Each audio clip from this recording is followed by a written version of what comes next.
In this very short presentation, I'm going to be talking about how PowerPoint lectures can be used as a convenient way of reaching students and maximizing teacher time.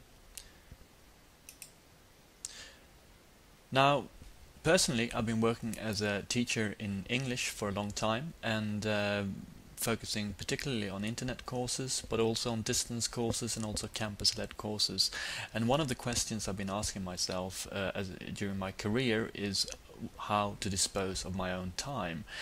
Now, I've found that me standing up lecturing to students is a very inefficient way of me spending my time.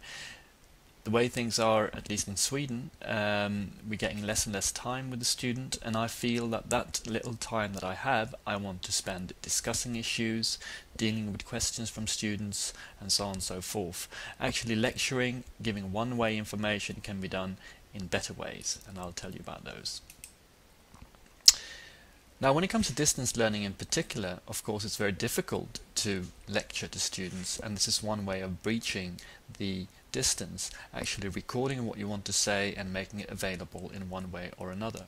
But even if you're talking campus-led courses, giving the lecture information in a convenient way that the students can reach themselves before you meet them is a very good way of preparing students for the meeting. That means that the time spent with the students can actually be used to discuss issues, to deal with questions that students have, to perhaps do exercises and so on and so forth. And of course, as far as distance learning is concerned, it's not very practical to have a one-to-one conversation with the students very often, unless of course you have a megaphone that reaches very, very far. Now, our experiences from Mid-Sweden University and teaching internet courses in particular indicate that this type of one-way information is very well delivered in the form of recorded PowerPoint lectures made available over the internet or using a USB or a CD-ROM or whatever. There are many advantages with this type of lecture.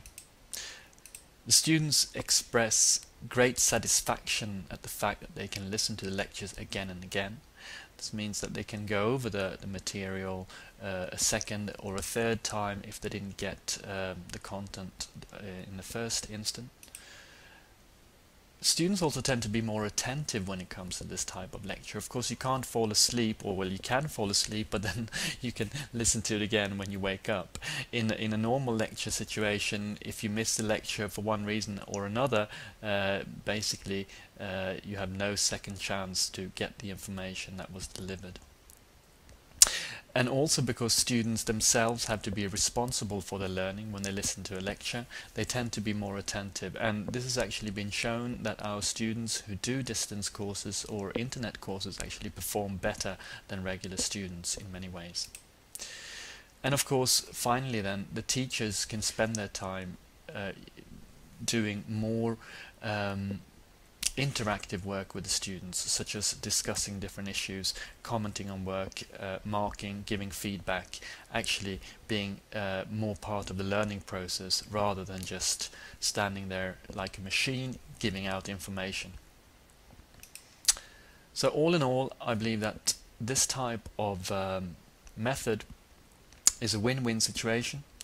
The students can reach their information whenever they want to and listen to it over and over again, and teachers have more time to focus on other pressing matters. Thank you.